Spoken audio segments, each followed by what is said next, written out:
इन भाषा में जो मतलब है वो है गेज और बिहोल्ड। बिहोल्ड कर, अपने उत्तर को बिहोल्ड कर। कई बार आप देखेंगे यीशु मसीह ने ये शब्द बोला बिहोल्ड। बिहोल्ड का मतलब है टू कंटिन्यूअली गेज, यानी टकटकी लगाकर देखना। कई लोग ना बाइबल में जब वो वर्सेस हैं उनको केवल पढ़ते हैं और उनको ना रिलीजियस बना देते हैं। क्या बना देते हैं? धार्मिक बना देते हैं, इसलिए समझे नहीं।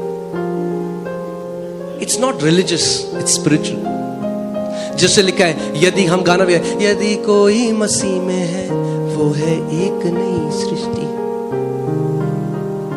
If any man is in Christ, he is a new creation.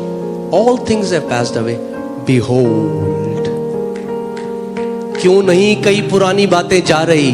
Because you are not beholding that you have become a new creation. क्योंकि आज भी आप अपने आप को पुरानी तरीके से देख रहे हो। परमेश्वर कह रहा है, देख सब कुछ नया हो चुका है। मगर उस नए में प्रवेश करने के लिए देखना पड़ेगा और मानना पड़ेगा कि सब कुछ नया हो चुका है। आमीन। इसलिए मैं आपको कहता हूं, बहुत ध्यान दो कि कोई टैग ना लगाए आपके ऊपर। कोई साइकोलॉजिस्ट, कोई डॉक्टर, आप एडिक्ट हो तो जब तक देखोगे अपने आप को एडिक्ट ही रहोगे। जब देखना शुरू करोगे मैं फ्री हूं मसीह में, तो फ्री होगे। जब देखना शुरू करोगे मैं ब्लेस्ड हूं मसीह में, आपका देखना बहुत जरूरी है।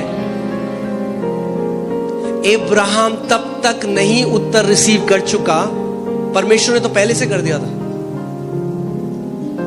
मगर क्योंकि अगर आप एग्री नहीं करोगे, उस आपके पास एक पिक्चर नहीं है। आज मैं चाहता हूं आप एक बात को समझो। जो भी आपकी प्रार्थना है, यदि आप कोई बीमारी है जिससे आप चंगाई पाना चाहते हो, आप बेबी की ब्लेसिंग चाहते हो, आप चाहते हो आपके परिवार का कोई सदस्य है बच जाए, उसको देखना शुरू करो पहले। आमीन। कितने लोग मेरी बात समझ रहे हैं? गिड़गड़ाने की जरूरत नहीं है। हाँ, परमेश्वर तो कर चुका है भाई। स्वर्ग से यस एंड आमीन के साथ हर एक आंसर आ चुका है। प्रॉब्लम यह है कि आप अभी भी प्रॉब्लम को देख रहे हो, जबकि परमेश्वर कह रहा है उत्तर को देखना शुरू कर।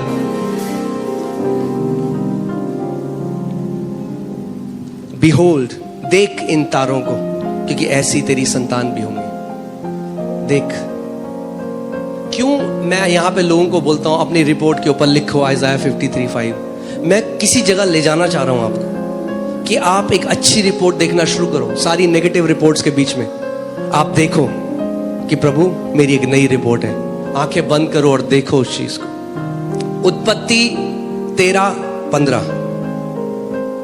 अब मैं आपको उस जगह जाने से पहले मैं आपको एक बात बताना चाहता हूं। जो कुछ भी आप पोजेस करोगे परमेश्वर से, यानी आप क्या करोगे? कब्जा करोगे, वो आपका है, मगर वो डिपेंड करता है इस बात में, आपकी देखने की एबिलिटी में डिपेंड करता है। किसकी एबिलिटी में? देखने की क्षमता में। यहां पे देखिए क्या लिखा है। परमेश्वर क्या कह रहा है अब्राहम से? क्योंकि जितनी भूमि तुझे दिखाई देती है उस सब को मैं तुझे और तेरे वंश को युग युग के लिए दूंगा। परमेश्वर ये नहीं कह रहा जितनी भूमि मुझे दिखाई देती है या जितनी भूमि मैंने तेरे लिए सेलेक्ट करके रखी है। वो कह रहा है जितनी भूमि, for all the land that you can see. जितनी तू देख सकता है। तेरी कैपेसिटी देखने में, मेरी एबिलिटी तो बहुत बड़ी है अब्राहम, मगर जितना तू देख सकता है मैंने तुझे दे दिया है। जितना बड़ा बिजनेस तू देख सकता है तेरे लिए हो जाएगा। जितना महान काम तू मिनिस्ट्री देख सकता है तेरे लिए हो जाएगा। जो कुछ तू देख सकता है मैं तेरे लिए वो कर दूंगा। मगर वो, आप समझ रहे हैं मैं क्या कह रहा हूं? वो परमेश्वर की एबिलिटी पे नहीं है। परमेश्वर की एबिलिटी बहुत बड़ी है। वो कह रहा है तेरे देखने की क्षमता। अब्राहम तू देख, कितना देख सकता है तू? जो तू देख सकता है देख ले। मैंने आपको क्या बताया? ये कलीसिया, जब हम लोग 20 लोग थे तो मैं ये देखता था।